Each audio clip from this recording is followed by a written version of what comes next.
Cordial saludo, mi nombre es Elizabeth Martínez Díaz, soy estudiante de octavo semestre del programa de Ingeniería Industrial de la Universidad del Atlántico y hago parte del semillero de investigación SILOA, que es coordinado por el docente Daniel Mendoza. A continuación expondré nuestro trabajo de investigación titulado Autoaprendizaje de la programación en Python para el diseño de modelos en ingeniería. A manera de introducción podemos situarnos en la figura número 1, donde se está graficando el promedio de calificaciones de la construcción de modelos de teoría de colas. Esta es una temática que se evalúa en el curso de simulación. En este caso tenemos 3 grupos y tenemos los datos para los periodos que van desde el 2021 hasta el 2023-1. Como podemos observar, este promedio de calificaciones no supera el 2.5 y siempre es muy bajo. Es decir, existe un problema o una decadencia en las formas de pensamiento lógico y capacidad de razonamiento de los estudiantes, específicamente en la temática teoría de colas, donde se tienen que formular modelos y se tienen que identificar supuestos. Además de lo anterior, también podemos identificar en esta investigación cómo los estudiantes de simulación tenían conocimientos deficientes en lo que es programación de Python, como se observa en la figura número 2. Es por ello que nuestra investigación tuvo como objetivo general promover la lógica y el razonamiento mediante el autoaprendizaje de un software tan importante en la actualidad como lo es Python. Ahora, también dentro de nuestros objetivos específicos quisimos motivar el autoaprendizaje de estos estudiantes mediante la programación de un software que les explicaré más adelante en la metodología. Además, queríamos evaluar el impacto en el razonamiento y la lógica de los estudiantes al haber creado dicho software de teoría de colas. Y finalmente queríamos comprobar la eficacia de este método de autoaprendizaje versus los métodos tradicionales, como lo sería una clase normal de teoría de colas. Respecto a la metodología, para contextualizarlos, tuvimos un total de 76 estudiantes de la asignatura de simulación y todos ellos, como se dijo anteriormente, tenían conocimientos muy limitados de lo que era programación en Python.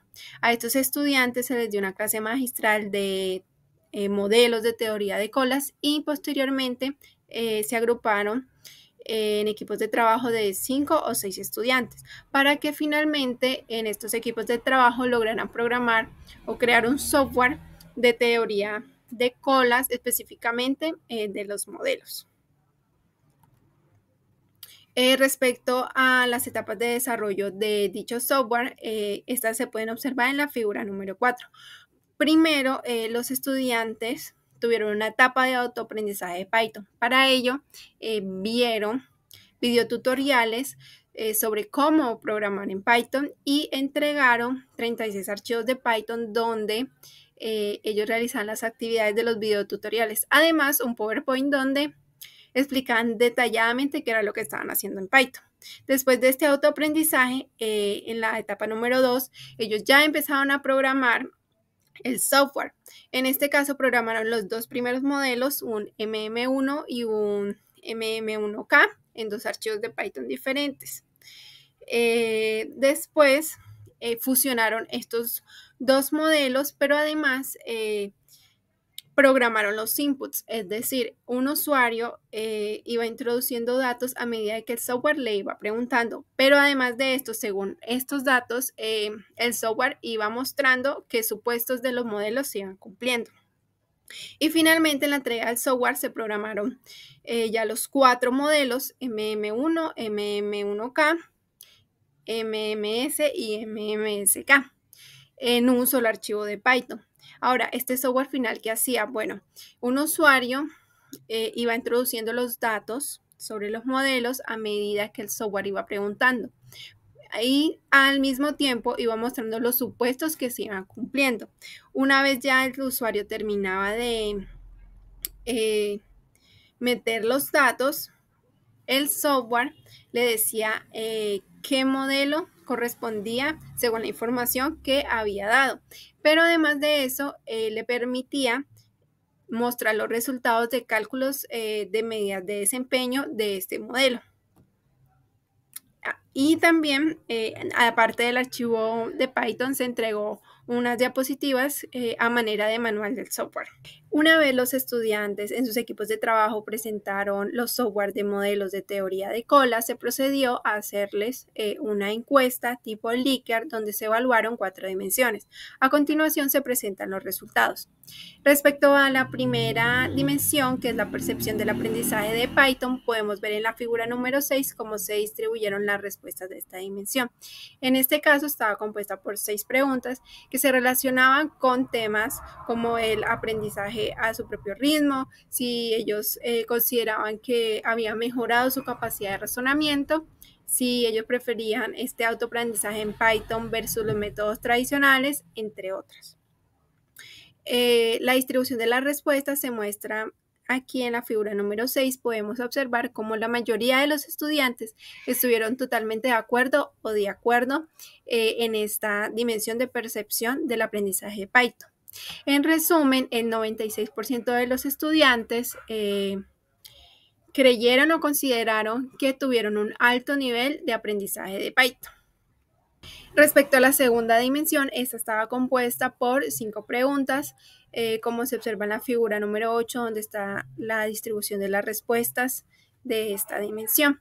En este caso, se preguntaron cosas como, por ejemplo, si el desarrollo del software había mejorado su formulación de modelos, si había aumentado su interés una vez desarrollado el software por esta temática, o si realmente ellos consideraban que el desarrollo de este software había representado un aprendizaje extra sobre la temática de teoría de colas.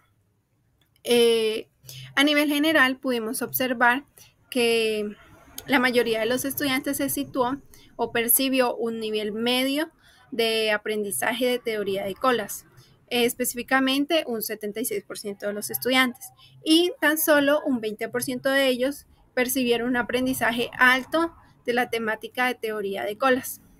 La tercera dimensión correspondía a la participación y está compuesta por 3 preguntas, como se observa en la figura número 10. En general pudimos observar cómo la mayoría de las respuestas se distribuían hacia el lado de totalmente de acuerdo y de acuerdo. Es por ello que el 78% de los estudiantes tuvieron un nivel de participación alto en el desarrollo del software.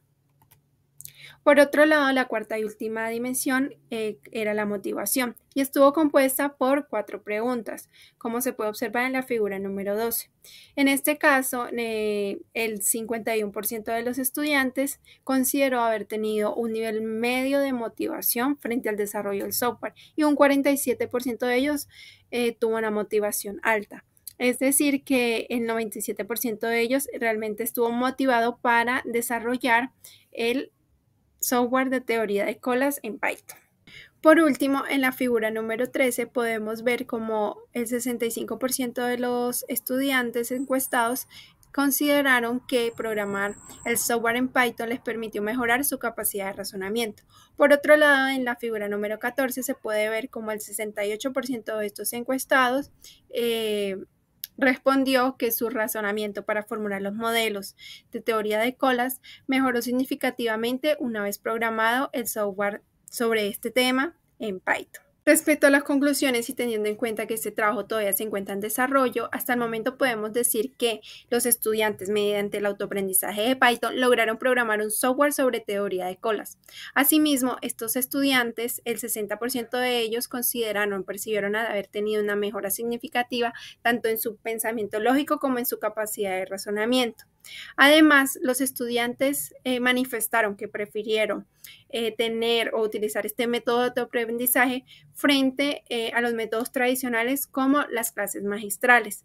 Asimismo, mediante el autoaprendizaje se puede lograr una mejora en la formulación de modelos de teoría de colas. Y finalmente, se espera que los estudiantes de los semestres que vienen más arriba puedan utilizar este software para autoaprender sobre los supuestos de los modelos de teoría de colas. En este caso, en este trabajo hemos venido desarrollando otras herramientas para poder medir efectivamente el impacto que tiene el uso de esta herramienta en las calificaciones de los estudiantes de los actuales semestres. Muchas gracias.